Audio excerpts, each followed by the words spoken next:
ಈ ಒಂದು ಸರಳ ಸನ್ಮಾನ ಸಮಾರಂಭದಲ್ಲಿ ವಿದ್ಯಾಶ್ರೀ ಮೇಡಮ್ ಅವರು ನಾವು ವಿನಂತಿಸಿಕೊಳ್ಳೋದಷ್ಟೇ, ನಮ್ಮ ಸಮಾಜದಲ್ಲಿ ಎಷ್ಟೋ ಒಂದು ಬ್ಯಾಡ್ ಈವೆಂಟ್ಸ್ ಇದೆ ಅಂತ ಹೇಳಿದ್ರೆ ಕೆಟ್ಟ ಸಮಾಚಾರಗಳಿದೆ.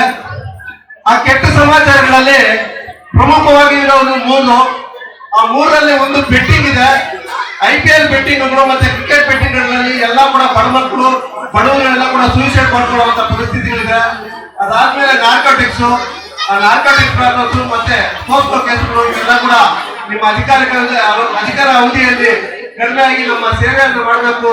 ನಮ್ಮ ನೆಲ್ಲಿ ಗ್ರಾಮದಲ್ಲೇ ನೀವು ಅತ್ಯುನ್ನತವಾದ ಅಂತ ಹೇಳ್ಬಿಟ್ಟು ಹೆಸರು ಮಾಡಬೇಕು ಅಂತ ಹೇಳ್ಬಿಟ್ಟು ದೇವರಲ್ಲಿ ಪ್ರಾರ್ಥನೆ ಮಾಡ್ತಾ ಈ ಸಮಾರಂಭಕ್ಕೆ ನೀವು ಬಂದಿದ್ದೀರಾ. ನಿಮ್ಮ ಸಹಕಾರ ನಮ್ಮ ಶಾಲೆಗೂ ಶಾಲೆ ಮಕ್ಕಳಿಗೂ ಮತ್ತೆ ಪೋಷಕರಿಗೂ ಇರಬೇಕು ಅಂತ ಹೇಳ್ಬಿಟ್ಟು ವಿನಂತಿಸ್ಕೊಳ್ತಾ ಇದ್ದೀನಿ. ಧನ್ಯವಾದಗಳು.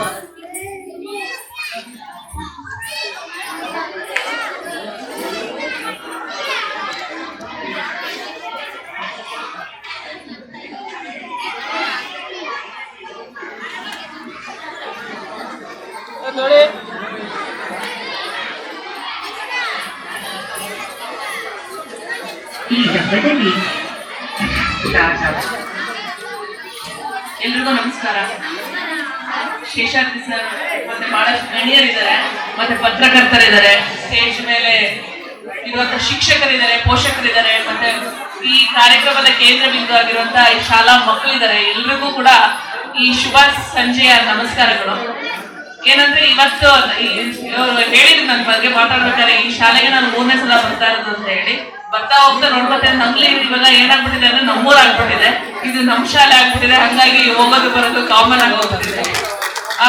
ಯಾವುದೇ ಕಾರ್ಯಕ್ರಮಗಳಾದ್ರೆ ಈ ಶಾಲೆಗೆ ಬರ್ತಾ ಇರ್ತೀವಿ. ಮತ್ತೆ ನಿಮ್ಗಳನ್ನ ಅಡ್ರೆಸ್ ಮಾಡೋದಕ್ಕೆ ನಮಗೆ ಬಹಳ ಖುಷಿ ಅನ್ಸುತ್ತೆ. ಆದ್ರೆ ಲಾಸ್ಟ್ ಟೈಮ್ ನನ್ನ ಭೇಟಿ ಆದಾಗ ನಾನು ಈ ಶಾಲೆಗಳಿಗೆ ಬಂದಾಗ ಬರೀ ಮಕ್ಕಳು ಮಾತ್ರ ಸಿಕ್ಕಿದ್ರು. ನನ್ನ ಮಕ್ಕಳ ಜೊತೆ ಕೆಲವೊಂದು ವಿಚಾರಗಳನ್ನ ಹಂಚ್ಕೊಂಡಿದ್ದೆ. ಇವತ್ತು ಪೇರೆಂಟ್ಸ್ ಸಿಕ್ಕಿದ್ದಾರೆ. ಇವತ್ತು ನನಗೆ ಬಹಳ ಒಂದು ಅಡ್ರೆಸ್ ಮಾಡೋದಕ್ಕೆ ಒಂದು ವೇದಿಕೆ ಅಂತ ಅನ್ಕೋಬಹುದು. ಬಹಳಷ್ಟು ಜನ ಇವಾಗ ಅವ್ರು ಹೇಳ್ತಾ ಇದ್ರು ನಾವು ಕಾನೂನಿನಲ್ಲಿ ಏನೇನ್ ಮಾಡ್ತೀವಿ, ಏನೇನ್ ಕೆಲಸಗಳು ಮಾಡ್ತೀವಿ ಅಂತ ಹೇಳಿ, ಬೆಟ್ಟಿಂಗ್, ಪೋಕ್ಸೋ ಅದು ಹೇಳ್ತಾ ಇದ್ರು. ಏನಾಗುತ್ತೆ ಅಂದ್ರೆ ಮಕ್ಕಳು ಒಂದ್ 15 ವರ್ಷ, 16 ವರ್ಷ, 14 ವರ್ಷ ಎಲ್ಲ ಇರ್ತವೆ. ಬಹಳ ಕೆಲವೊಂದು ಚಟುವಟಿಕೆಗಳಲ್ಲಿ ಕಾನೂನು ಸಂಘರ್ಷಕ್ಕೆ ಒಳಗಾಗಿ ಸ್ಟೇಷನ್ಗಳಿಗೆ ಬರ್ತಾರೆ. ರೀಸನ್ಸ್ ಏನಂತ ಅಂದ್ರೆ, ಈಗ ನಾನು ಮೊನ್ನೆ ಯಾವ್ದೋ ಒಂದು ಕೇಸ್ ನೋಡ್ತಾ ಇದ್ದೆ. ಅದ್ರಲ್ಲಿ ಏನಾಗುತ್ತೆ ಅಂದ್ರೆ 18 ವರ್ಷ, ನನಗೆ 18 ವರ್ಷ ಆಗಿದೆ, ನಾನು ಏನು ಬೇಕಾದ್ರೂ ಮಾಡ್ಬೋದು ಅಂತ ಕೆಲವೊಂದು ಮಕ್ಕಳಿಗೆ ಹೇಳ್ತಾರೆ. ಆ ನಾಲೆಜ್ ಅವ್ರಿಗೆ ಬಂದ್ಬಿಟ್ಟಿದೆ. ನಾನು 15 ವರ್ಷದಲ್ಲಿ ನಾನು ಏನ್ ಬೇಕಾದ್ರೂ ಮಾಡ್ಬೋದು ಅಂತ ಹೇಳಿ ಆ ನಾಲೆಜ್ ಇದೆ. ಬಟ್ ಬೇರೆ ನಾಲೆಜ್ ಯಾಕಿಲ್ಲ ಅಂದ್ರೆ ತಂದೆ ತಾಯಿಗಳು ಏನ್ ಮಾಡ್ತಾರೆ ಅಂತಂದ್ರೆ, ಅವ್ರು ಯಾವ್ದೋ ಒಂದು ಕೆಲಸದ ಒತ್ತಡದಿಂದನೋ ಅದು ಏನೋ ಒಂದು ಕೂಲಿ ಕೆಲಸ ಮಾಡ್ಬೋದು ಅಥವಾ ಡಾಕ್ಟರ್, ಇಂಜಿನಿಯರ್ ಆಗಿರ್ಬೋದು. ಪ್ರತಿಯೊಬ್ಬರಿಗೂ ಒಂದೊಂದು ಒತ್ತಡಗಳು ಇರ್ತಾರೆ. ಬೆಳಗ್ಗೆ ಹೋಗಿ ಸಂಜೆ ಬರ್ತಾರೆ. ಮಕ್ಳುಗಳು ಏನ್ ಮಾಡ್ತಾರೆ ಅನ್ನೋದೇ ಗೊತ್ತಾಗ್ತಾ ಇಲ್ಲ ಇವತ್ತು. ಆ ಮಕ್ಕಳುಗಳ ಕೈ ಮೀರಿ ಹೋದಾಗ ಏನ್ ಮಾಡ್ತಾರೆ, ನಮ್ಮ ಹತ್ರ ಬಂದು ಬಹಳಷ್ಟು ರಿಕ್ವೆಸ್ಟ್ ಮಾಡ್ಕೊಂತಾರೆ, ಹಂಗ್ ಮಾಡಿ ಹಿಂಗ್ ಮಾಡಿ ಅಂತ ಹೇಳಿ ಬಹಳ ಫೋರ್ಸ್ ಮಾಡ್ತಾರೆ. ನಾವು ಕಾನೂನಿನ ಒಂದು ಚೌಕಟ್ಟಲ್ಲಿ ಏನ್ ಮಾಡ್ಬೇಕು ಅದನ್ನಷ್ಟೇ ಮಾಡಕ್ ಸಾಧ್ಯ. ಅದನ್ನ ಬಿಟ್ಟು ನಾವು ಬೇರೆ ಏನನ್ನೂ ಮಾಡೋದಕ್ಕೆ ಆಗೋದಿಲ್ಲ. ಫಸ್ಟ್ ಏನಾಗುತ್ತೆ ಅಂದ್ರೆ, ಶಿಕ್ಷಣ ಕೊಡೋರು, ಶಿಕ್ಷೆ ಕೊಡೋರು ಎಲ್ಲರೂ ಪೇರೆಂಟ್ಸ್.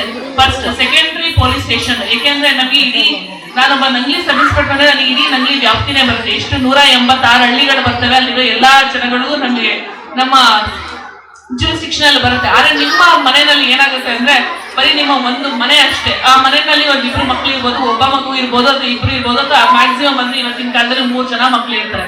ಆ ಮಕ್ಳುಗಳು ಏನ್ ಮಾಡ್ತಾ ಇದ್ದಾರೆ, ಅವ್ರು ಯಾರ ಜೊತೆ ಬೆರೀತಾ ಇದ್ದಾರೆ, ಏನು ಫೋನ್ ನಲ್ಲಿ ಏನನ್ನ ಮಾಡ್ತಾರೆ, ಬೆಟ್ಟಿಂಗ್ ಆಡ್ತಾ ಇದ್ದಾರೆ. ಮತ್ತೆ ಅವರು ಯೂಟ್ಯೂಬ್ ಅಲ್ಲಿ ನೀವು ಹಿಸ್ಟ್ರಿ ನನಗೆ ಗೊತ್ತಾಗಲ್ಲ ಮಕ್ಳುಗಳು ಏನ್ ಮಾಡ್ತಿದ್ದಾರೆ ಅಂತ ಹೇಳಿ ಕೆಲವೊಬ್ರು ಹೇಳ್ತಾರೆ.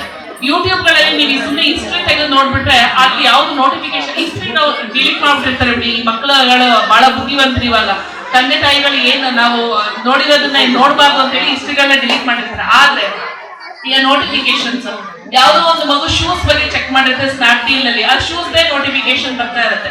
ಅವಾಗ ನಿಮಗೆ ಗೊತ್ತಾಗಬೇಕು ಈ ಮಗುಗೆ ಶೂಸ್ ಅಲ್ಲಿ ಇಂಟ್ರೆಸ್ಟ್ ಇದೆ ಅಂತ ಹೇಳಿ. ಅದು ಯಾವ್ದೋ ಒಂದು ಚಿರಂಜೀವಿದೆ, ಯಾವ್ದೋ ಒಂದು ಸಾಂಗ್ ಮಾಡ್ತಾರೆ, ನೆಕ್ಸ್ಟ್ ನೋಟಿಫಿಕೇಶನ್ ಚಿರಂಜೀವಿದೆ ಬರ್ತಾ ಇರುತ್ತೆ. ಹಂಗಾಗಿ ಇಂಥದ್ರಲ್ಲಿ ಜಾಸ್ತಿ ನಾಲೆಜ್ ಇದೆ ಅಂತ ಹೇಳಿ ನಿಮಗೆ ಗೊತ್ತಾಗ್ಬೇಕು. ಯಾವ್ದು ನೋಟಿಫಿಕೇಶನ್ಸ್ ಬರ್ತಾ ಇರುತ್ತಲ್ಲ ಆ ಮಗು ಈಗ ಪೊಲೀಸ್ ಏನಾಗುತ್ತೆ ಅಂದ್ರೆ ಫೋನ್ಗಳಿಗೆ ಕೇಳಿಸ್ಕೊಳ್ಳೋ ಅಂತ ಶಕ್ತಿ ಇರುತ್ತೆ. ಅದು ಸೈಲೆಂಟ್ ಅಲ್ಲಿ ಒಂದು ಮಾರ್ಕ್ ಜುಕರ್ಬರ್ಗ್ ಅವರು ಹೇಳ್ತಾರೆ ಯಾವ್ದೋ ಒಂದು ಇಂಟರ್ವ್ಯೂ ನಲ್ಲಿ, ಸುಮ್ಮನೆ ಹಂಗೆ ನಾನು ನೋಡ್ಬೇಕಾದ್ರೆ ಇದು ಮಾಡ್ತಿದ್ದೆ. ಅವ್ರು ಯಾವತ್ತೂ ಅವ್ರದ್ದು ಲ್ಯಾಪ್ಟಾಪ್ ಗಳಲ್ಲಿ ಯಾವ್ದಾದ್ರು ಒಂದು ಮೀಟಿಂಗ್ ಗಳನ್ನ ಅಟೆಂಡ್ ಆದ್ಮೇಲೆ ಅಲ್ಲಿ ಲ್ಯಾಪ್ಟಾಪ್ ಅಲ್ಲಿ ಒಂದು ಸಣ್ಣ ಕ್ಯಾಮ್ರಾ ಇರುತ್ತಲ್ಲ, ಫ್ರಂಟ್ ಕ್ಯಾಮ್ರಾ, ಅದನ್ನ ಒಂದು ಸ್ಟಿಕ್ಕರ್ ಇಂದ ಪೇಸ್ಟ್ ಮಾಡಿ ಕ್ಲೋಸ್ ಮಾಡ್ತಾರಂತೆ. ಅದು ಓಪನ್ ಲ್ಯಾಪ್ಟಾಪ್ ಯಾವಾಗ ಇದ್ರು ಕೂಡ ಅದೊಂದು ಸ್ಟಿಕ್ಕರ್ ಇಂದ ಪೇಸ್ಟ್ ಮಾಡ್ತೀವಿ. ಏನಕ್ಕೆ ಅಂತ ನಾನು ಫೋನ್ ಅಷ್ಟೇ ಏನಕ್ಕೆ ಅಂದ್ರೆ ಫೋನ್ ಯಾವತ್ತೂ ನಾವು ಏನೇ ಮಾಡಿದ್ರು ಕ್ಯಾಮ್ರಾ ಆಫ್ ಇದ್ರು ಕೂಡ ಅದು ನಮ್ಮನ್ನ ನೋಡ್ತಾ ಇರುತ್ತೆ, ಲ್ಯಾಪ್ಟಾಪ್ ನಮ್ಮನ್ನ ನೋಡ್ತಾ ಇರುತ್ತೆ.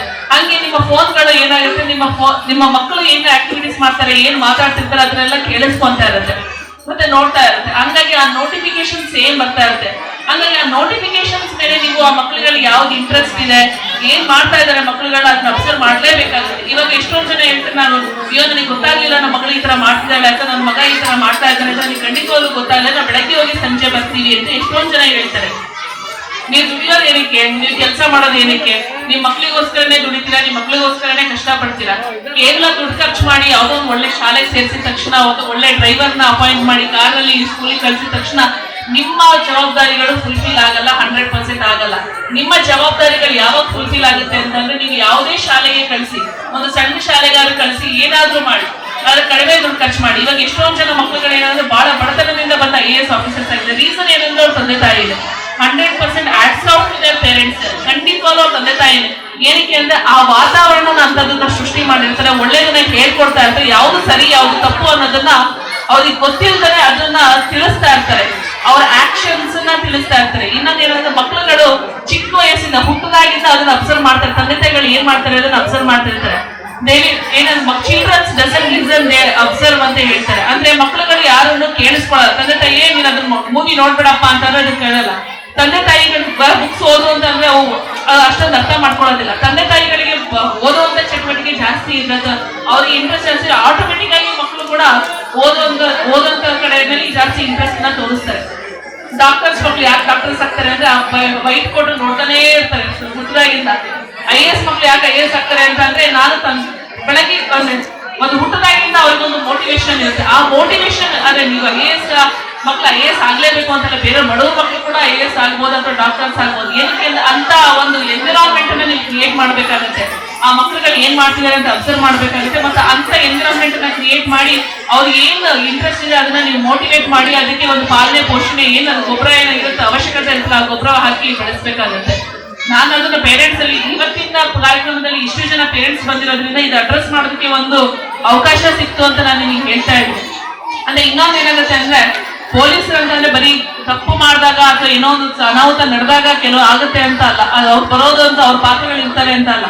ನೀವು ಪೊಲೀಸರ ಬಗ್ಗೆ ಅಥವಾ ಯಾವ್ದು ಕಾನೂನು ಬಗ್ಗೆ ನಿಮ್ಮ ಮಕ್ಕಳುಗಳಿಗೆ ನೀವು ಅರಿವು ಮಾಡಿ ಮೂಡಿಸ್ಕೊಳ್ಳಿ.